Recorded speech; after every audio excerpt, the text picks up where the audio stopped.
안녕하세요. 최성철 교수입니다. 드디어 저희가 4주차 강의에 들어왔습니다.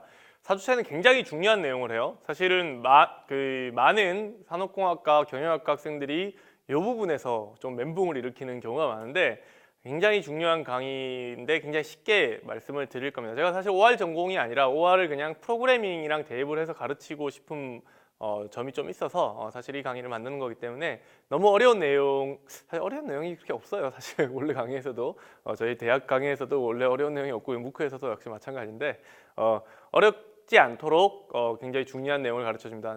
내용은 뭐냐면 그 리니어 이쿼테이션을 어떻게 표현을 하는 방법이에요. 그러니까 성형 방정식을 어떻게 표현을 할 것인가, 컴퓨터가 처리할 수 있도록 또는 뭐 우리가 앞에서 배운 리니어 알제브라 형태로 어떻게 표현할 수 있는 것인가를 배우게 될 겁니다. 사실 우리가 이걸 생각해야 돼요. OR은 현실의 문제를 해결하는 것이 목적이라고 했어요. 그리고 그것을 수식으로 변환해서 해결하는데 뭐와 같이 해결을 해야 되죠? 컴퓨터가 해결할 수 있도록 만들어줘야 되죠. 그래서 우리가 앞서 배웠듯이 이런 여러 수식들을 컴퓨터가 해결할 수 있는 매트릭스 형태로 변환을 시켜줘야 돼요. 그 중에서 첫 번째가 우리가 성형 방정식으로 문제를 푸는 거예요. 그러면 일단 성형 방정식을 컴퓨터가 이해할 수 있는 형태의 매트릭스로 표현을 하는 게 굉장히 중요하죠. 근데 이런 식으로 표현을 할 수가 있습니다. 보세요. 이거는 사실 여러분께서 이제 보시면서 이해를 하셔야 되는데 보시면 이해를 하셔야 되는데 A라는 상수가 몇 개 있죠? 상수가 n by n 개 있죠. 그죠? 그 다음에 X라는 변수는 몇 개가 있죠? 한, 둘, n 개가 있습니다. 그 다음에 B라는 상수는 또 몇 개가 있죠? n 개가 있습니다. 자, 요렇게만 표현해서 여러분께 라는 생각이 좀 들으셨으면 좋겠는데 사실은 이거는 선형 방정식은 그 변수와 이렇게 상수 또 여기 B값 이렇게 요거의 묶음이에요. 그래서 요거를 일종의 매트릭스 형태로 쉽게 전환이 가능합니다. 어떤 식으로 전환을 하냐면 일단은 상수끼리 모으는 거예요. A 상수끼리 이렇게 모아서 매트릭스를 하나 크게 만들어 주고요. 그 다음에 변수인 X끼리 또 묶어주는 거예요. 그래서 이렇게 컬럼 벡터죠. 컬럼 벡터 형태로 매트릭스. 사실 컬럼 벡터면서 1 by n의 n by 1이죠. 죄송합니다. n by 1의 매트릭스이기도 하죠. 그래서 뭐 이것도 역시 n by n의 매트릭스.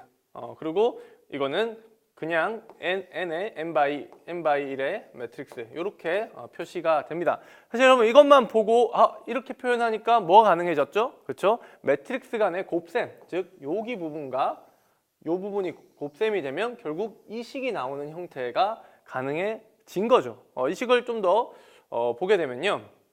아까 이 첫 번째 형이에요. A의 첫 번째 로에 해당하는 그 값인데요. 이 첫 번째 로에 해당하는 값이랑 이 X에 해당하는 이 변수에 해당하는 이 컬럼 벡터 아니죠. 매트릭스를 그 로가 행의 개수가 n인 매트릭스를 이렇게 표시를 해주면 이제 매트릭스 곱셈에 의해서 이렇게 곱해져서 이런 식 아까 우리가 봤던 이 첫 번째 식이 나오고 그게 B랑 같다. 이렇게 표현을 할 수가 있는 거죠.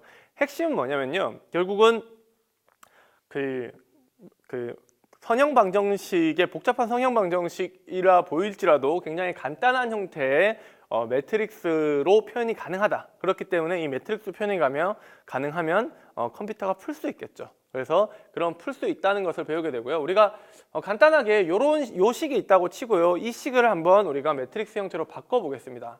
한번 보면은 사실 여기는 지금 x, y, g라고 나와 있지만 여기 1, 1, 1, 1, 1, 1 이렇게 있는 거죠. 그렇기 때문에 매트릭스 형태로 표현을 하면요. 1, 1, 2, 그 다음에 1, 2, 1, 그 다음에 2, 1, 1 이런 식으로 표현이 되겠죠. 그 다음에 변수의 값에 해당하는 x, y, g를 이렇게 넣어주고요. 그 다음에 이게 결국은 987이다. 987이다. 이런 식으로 이제 표현이 가능하다는 거죠. 이런 식으로 112, 2112 뭐 이렇게 표현이 가능하다.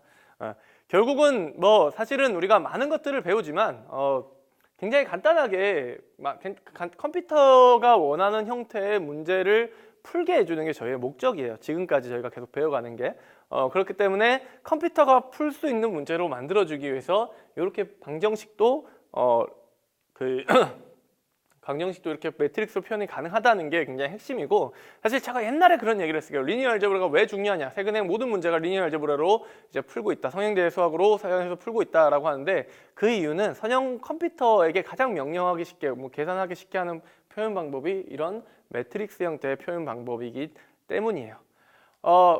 아까 만들었던 그 매트릭스도 뭐 이렇게 식으로 간단하게 그 변수, 미지수를 빼버리고 뭐 이런 식으로도 표현을 합니다. 네, 작대기 딱 긋고, 여기 작대기 딱 긋고, 뭐 이런 식으로 하나의 방정식을 표현을 하기도 합니다. 뭐 이거는 그냥 이런 게 있다 정도만 이렇게 알아두시면 될 것 같습니다. 자, 4주차 첫 번째 강의, 뭐 그렇게 어렵지 않은 내용을 너무 어렵게 가르친 것 같기도 한데, 컴퓨터, 사실 저 매트릭스 표현하는 거는 그렇지 어렵지 않잖아요. 근데 우리가 기억해야 되는 거는 결국은 컴퓨터에게 어떻게 명령을 시킬 거냐는 거예요. 컴퓨터에게 가장 명령시키기 쉬운 방법은 매트릭스로, 수학적 문제 해결을 위해서 매트릭스로 표현하면 굉장히 쉽게 풀 수가 있을 것 같다라는 거고, 자, 어떻게 성형 방정식을 컴퓨터가 풀어가는지는 다음 시간에 배우도록 하겠습니다. 감사합니다.